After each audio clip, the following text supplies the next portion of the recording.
picture this. I have all 9 of my family members, my closest intermediate family members, including my grandson, my wife, my kiddos, my daughter-in-law, all living on a campground together, completely rehabbing a campground together. Hardest work you could imagine. Best summer of my Yeah, life, man. Epic. It was incredible. Probably that never is be able to get oh, that again. So, what do you want? What do you want in life? Because I'm not guaranteed tomorrow. You're not guaranteed tomorrow. Welcome to the Real Estate Pros Show, where we interview real estate investing professionals from coast to coast, as well as the service providers that serve the real estate investing industry. Our goal is simple: share what's working now to help you improve and scale your business to the next level and meet the pros that can help you get there.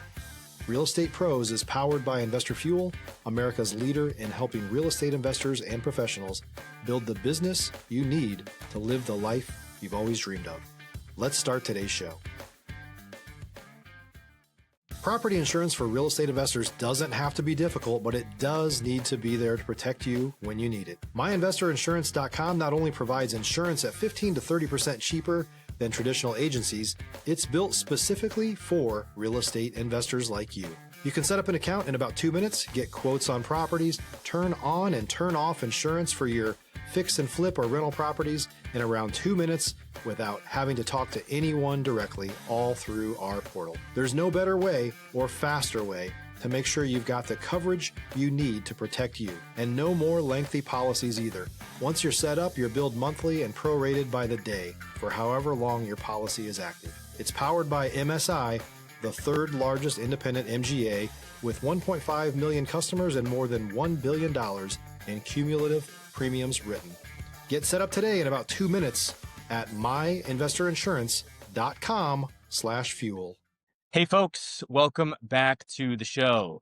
Today's guest, Matt Holmes, has been investing in recreational real estate for over 25 years, including a recent purchase of a campground that has been operating for quite some time. And he's a man of faith, family, and believes that real estate is the best way to impact people's lives. Matt, welcome to the show. Hey, thanks for having me. Great to be here. Great to have you on here, Matt. I always like to start off at the top of the show by asking guests how they got into real estate. Yeah, I actually had to think about that. As you mentioned, been doing it for quite some time, kind of in an unorthodox way. But I remember driving with my wife down the interstate through Iowa and looking at the landscape, the trees, the rolling hills, the cornfields, and just being enamored with passion for the land, for dirt. And so my real estate journey all started by buying a chunk of dirt, 30 acres. Uh, in looking back, probably no business buying it, couldn't afford it. And I had to work really, really hard on creative financing before creative financing was even a term Yep. being used. So that's how my real estate journey started. I bought 30 acres of dirt to farm and hunt and recreate on. And it was really hard to sell that one, to be honest with you. That was there was a lot of sentimental value to that one, but we sold that 2-3 years ago, and it was kind of a big line in the sand, so to speak, of what's next. So Did you have family, friends, mentors at that point in time who were in the business? definitely, throughout the years, but real estate, I feel like it's changed. Back then it was, I was pretty naive to maybe the business side of it. I actually ended up getting my real estate license a few years later, but I never had the courage to just go all in. I always just did it part time. So as you can imagine, I was working a regular full-time W-2 and then doing real estate stuff on the side. And I was actually pretty successful with it, but I didn't have the courage to go all the way in. And so basically it was an agent on a part-time basis, but that was kind of eye-opening, just how cutthroat the business was. And then on like one side of the spectrum, there were people literally like it was all about the money. And for me, I was Yep. super naive to that that on one side of this coin, like there are real estate investors, and it still exists today, that literally it's bottom line, like nothing else matters other than making more and more money. And so I kind of fight against that, honestly. Not that I don't want to make a living, but for me, at the end of the day, it's not only about that. And I would actually say my priority is to help people and impact people through real estate, which is a great vessel. Stop living on an island and join the #1 mastermind in America for professional real estate investors. Investor Fuel is a community of hundreds of the nation's top investors working together to build stronger businesses and better lives. In addition to the amazing community of real estate investors acting as a board of advisors for one another, Investor Fuel members have access to 100% funding on purchase and repairs for our members only, a health insurance program, and benefits and discounts that more than pays for the membership of most of our members, meaning it's actually costing you money to not be a member of Investor Fuel. If you're looking to scale your business and build a business that allows you to live the life of your dreams, please visit investorfuel.com today and book a call with our team. Now, when we're talking about really wearing multiple hats, right? So, bought that first deal. When you talk about recreational hunting, lots of acres, probably an opportunity to do some type of improvement to the land. You also had a W-2. Couple years later, you get a real estate license. Let's go back to that point in time. You get the real estate license. What's your day to day like? Are you every day putting some time into the business and real estate? Is it like, are you sending referrals out? What's your day to day like? Yeah, I love that. That's a great question. My nickname is Million Mile Matt, which means I actually in my life have calculated well over 1 million miles driving for different sales careers. So you can imagine your car becomes your classroom, your car becomes your remote office. And so, while traveling, I was conducting a lot, that's where a lot of my hats were being managed, because I always wanted to prioritize my faith walk, and I always wanted to prioritize my family. And in order to do that, you got to burn it at both ends. That's kind of the myth I think that exists, is it's easy. It's not. And so, not to skip, 20 some years ahead, but what I've done recently is I've basically made a decision. If you love what you're doing, you have no clue mentally, physically, spiritually, what you can outpour. Like, I had no clue how hard I could work, how many hours I could work. But to be honest, even right now, like, am I working? Am I not working? I just, I just grind, and I just do it. And so wearing the hats is something I've gotten accustomed to, but I actually have surprised myself. I didn't realize I could work as hard as I work now. And it's a lifestyle. It is not a punch the clock, type business. So to answer your question directly, it was a lot of multitasking. Hey, I got an hour and a half on the road. I'm gonna start calling people and talking and planting seeds. So even now, a lot of my investment, I've removed a lot of emotions, and I still care about the purchases I make in a deep way. I actually don't invest in a lot of things I don't personally believe in, which may sound crazy to entrepreneurs, but for me, it is not just about the money. And so I've gotten very comfortable with surrendering transactions. I went and looked at a place yesterday. I love it. Really emotionally loved it. And at the end of the day, I know where I need to be for it to work. And so I'm not emotionally tied to it. And that's been a big step, to kind of remove the emotion from the investment, is very difficult. For sure. I mean, when you talk about recreational spaces, you talk about that first deal that you did, but then also too, you have the exposure of a lot of people will treat real estate purely about the numbers. And that's definitely one way to go about it for sure. I want to get a little bit granular here, Matt, talking about meshing real estate with having a W-2, and then what those years looked like. Were you at that point in time thinking, I would like to make real estate a full time? Were you thinking more along the lines of, let me see how this is going to pan out? That first deal was not easy, right? What was the thought process about real estate when you had the W-2? Yeah, I think if I'm just brutally transparent and in answering, I think my goal, I looked at people who, what I was seeing was, they were selling multi-million dollar properties, it was obvious that they were making a lot of money, and then they were like hunting, fishing, hanging out with family, traveling, like all the things that I thought, at least at that time, that was my dream, my desire. Like, Yeah. man, kind of that, wow, they're just living the dream, man. They just hunt and fish whenever they want. They own these 1,000-acre properties. They make these $1 million transactions. They probably hardly work. And If you're looking for consistent, high-quality leads, look no further than Investor Machine. Investor Machine isn't just another agency, it's the most sophisticated, data-driven lead generation company on the planet for real estate investors, and serves the role of being not just a lead generator for your business, but a marketing partner that is helping you achieve your goals along the way. Go to investormachine.com to learn more and schedule a call with our team today.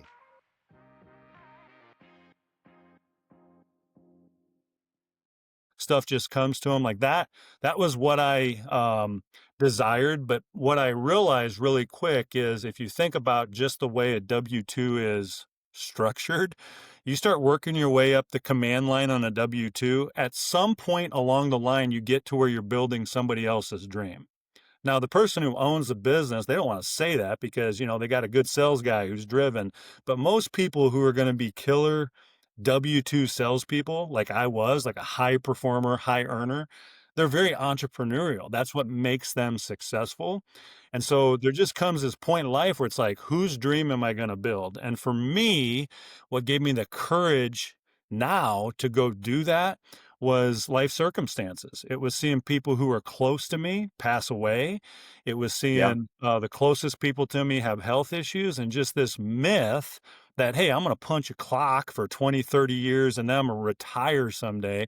Guess what? Most people who do that when they retire happens. A lot of them, they die, and they don't even get Yeah, to it's true. enjoy it. So I'm like, if I'm going to grind, I'm going to enjoy what I'm doing. I'm going to work towards a dream, small family business. It really, I didn't realize how much entrepreneurial muscle I had, honestly, uh, until I took that leap, and even to Have you this, ever it's so hard, have you ever heard the term intrapreneur, not entrepreneur, but intrapreneur? Have you ever I, heard this term? I've heard the term like solopreneur and like social enterprise, but no, I guess I never have really heard that.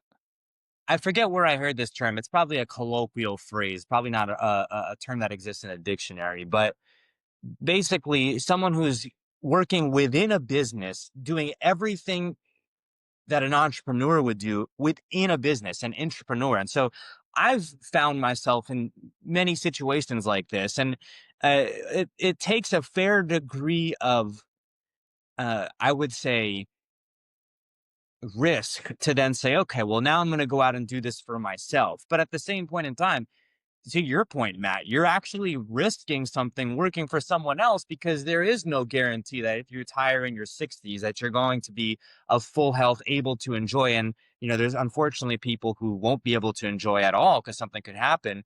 I do want to pivot here and ask you about the recreational space, which is where it seems you've really found a niche in. How is the recreational real estate space when you compare it to other asset classes, like, say, self storage or, single family? And then walk us through what the typical deal is like, if there is an avatar of a deal in the recreational real estate space. Yeah, there's a lot of facets within the recreational real estate space. Some of them are becoming ultra popular right now. Everybody's talking about them, kind of from the investment standpoint. One thing I think a lot of people overlook, in my opinion, is that there's a geographical culture that impacts your investments in the recreational space. So, for example, um, everybody right now is looking at purchasing, RV parks. Like, and it's probably part of my algorithm, on YouTube and stuff, but everybody's going that way, from a financial investment or mobile home parks or, those types of things. And what I've found, like where I'm at in northern Minnesota, it's a completely different culture. It's a mining culture. It's the Iron Range. You have people who are leaving and driving 3 hours north of Minneapolis to escape the hustle and bustle and just the grind of city life, but they got good paying jobs. So they're buying cabins, they're buying lakefront properties, to escape that. And they're coming up on the weekend. So that's one culture. But then the other culture is the local folks. These are people who literally grew up, mining communities, those types of things. And what I've found, and I love it, I love the people up north, is the people are very transparent, very authentic. And to run a resort, which is very popular up there, or a campground, which is very popular up there, you have to be embedded in the community. If you're a new or newer real estate investor looking to launch or grow your real estate investing business, please check out Investor Fuel Club. It's a coaching community, but unlike anything you've ever seen before. And you can actually partner with members of our mastermind from coast to coast on deals right in your market. There's no better opportunity to build a consistent business than to literally partner with pros to help you avoid costly mistakes, avoid the need for capital to do deals, and help you eliminate your fears as you're starting your business. Learn more about Investor Fuel Club at investorfuel.com/club. For it to be successful. And so a lot of investors in and of itself, that statement, they go, no, I'll just hire somebody to do it. Well, the amount of work, I'm just analyzing like this most recent investment of this campground, the amount of work that myself and my family had done, I don't care how much salary you would have paid me, I wouldn't have done it. And I certainly wouldn't have done it to the level we did it. But when it's your own dream, your own family, your own future, your own passion area, it just becomes Yeah. a lifestyle. And so you have like this built-in motivation to do things. For example, on a 4th of July weekend on a Saturday, when you get a text from someone in the seasonal aspect, the campground says, hey, you got to come clean the bathroom because somebody had a accident. I won't go into details. And it's Saturday night on the Yeah. 4th of July. Like, those are the things, if you're hiring someone to do it, they don't get super motivated long term to do it. But when it is yours, you care about it so much, like you just do what you got to do. And so I guess my point is, to get back to your granular question there, is I Yeah. think some of the recreational space, what you're going to see is this pendulum swing back to the authentic, the raw, the transparent, with this market shift. The market is obviously shifting in, at least in the geographical areas I invest in. And everybody, I get probably, since I bought this campground, I probably get an average of 2 to 3 AI calls a day. I can spot it. Like, I literally can just tell it's AI immediately. Everybody, Hmm. as you know, all the investors are using AI. AI is just going bonkers. Everybody who owns a home is going to be getting hit with AI. And there's going to come this pendulum swing back at some point where people actually value authenticity, transparent, less is more, time with the family, mental health. Our Yeah. culture with AI is at risk, and I believe I get to contribute to a positive side, which is getting people in the outdoors, fishing, hunting, spending time with family, sitting around a campfire, having deep, slow-paced conversations, camping.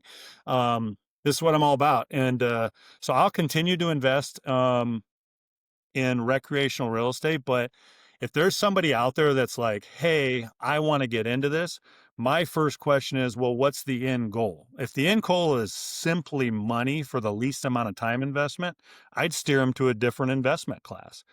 If the end goal is a lifestyle where you can live on a lake in the middle of the woods, make a little money while doing it, truly help and impact people, I could take someone under my wing right now and I could train them up on how to do that very successfully, because that's what we've done. I want to ask you specifically about the management. You mentioned, 4th of July, you get a call, have to go out there, someone who's, not personally tied to it would not necessarily have the motivation to go do that. And there might be turnover and all these types of things. You mentioned earlier, as when I've seen it too, that there's tons of interest from private equity in RV parks, for instance. How are folks buying and then managing these RV parks when they're not tied into that region? It does seem to me to be challenging, right? I mean, is this successful for most of them, or is this like a new phase that we time will tell if this is truly, you know, a good strategy? Yeah, I mean, I guess I have mixed feelings about it. There is definitely private equity firms and and companies that their pockets are much deeper than anybody I associate with. At this stature, and I'm okay with that. But so I think there's this balance of like they can almost buy they, their pockets are so deep, Loyalty, and yeah, stuff almost like that.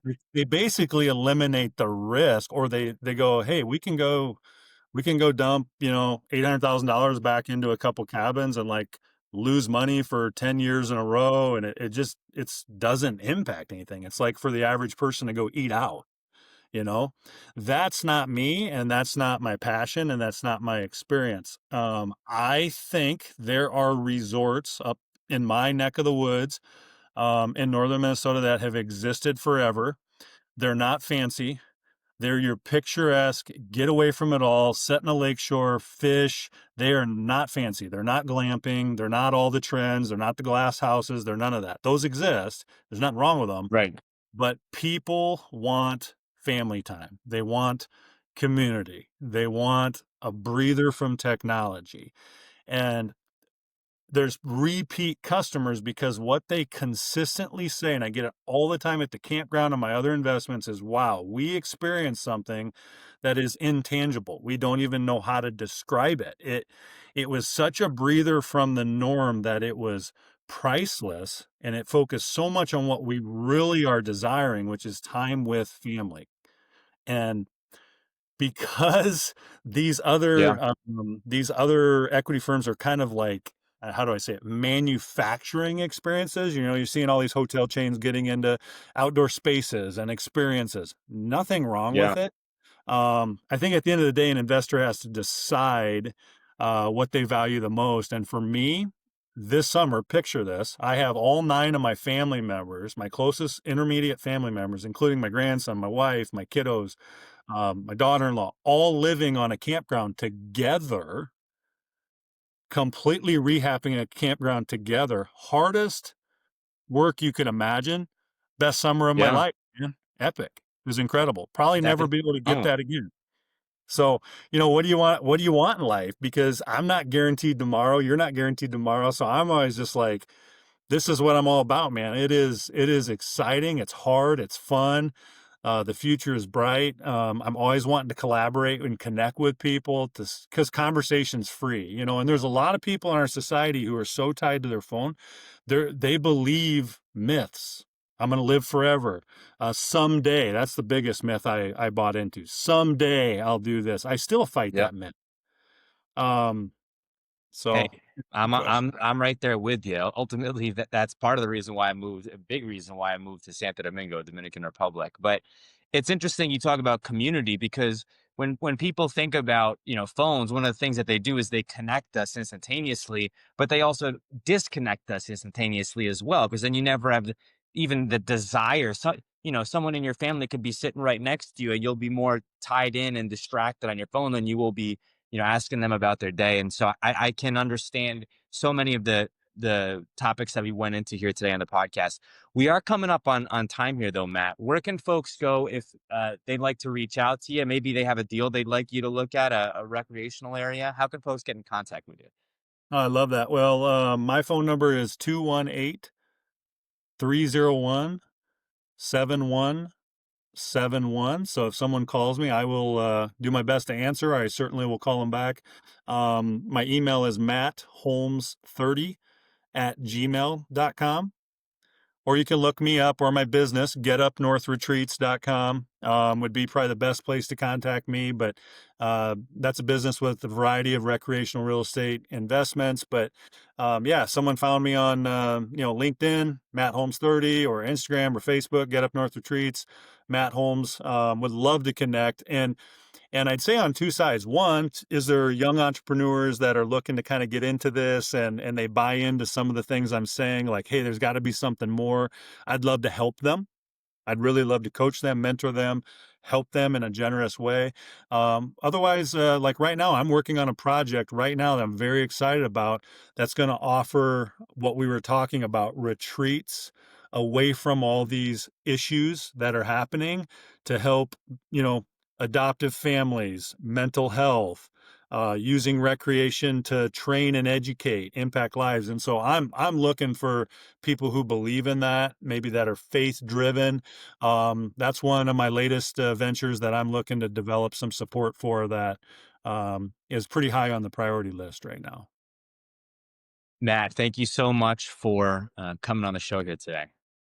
Thanks for joining us for today's Real Estate Pros Show. You can learn more about the amazing benefits of the Investor Fuel Mastermind community, including surrounding yourself with hundreds of other rock stars, 100% financing for your deals, and members-only discounts from vendors you're likely already using that, as a member of Investor Fuel, will save you more than the cost of your membership.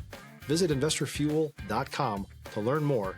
If you're interested in joining us as a guest of this show, please visit investorfuel.com/pros to apply. You can also check the show notes for access to free resources, how to get access to world-class lead generation, and much more. Don't forget to subscribe so you never miss another episode. Have a great day. We'll see you on the next show.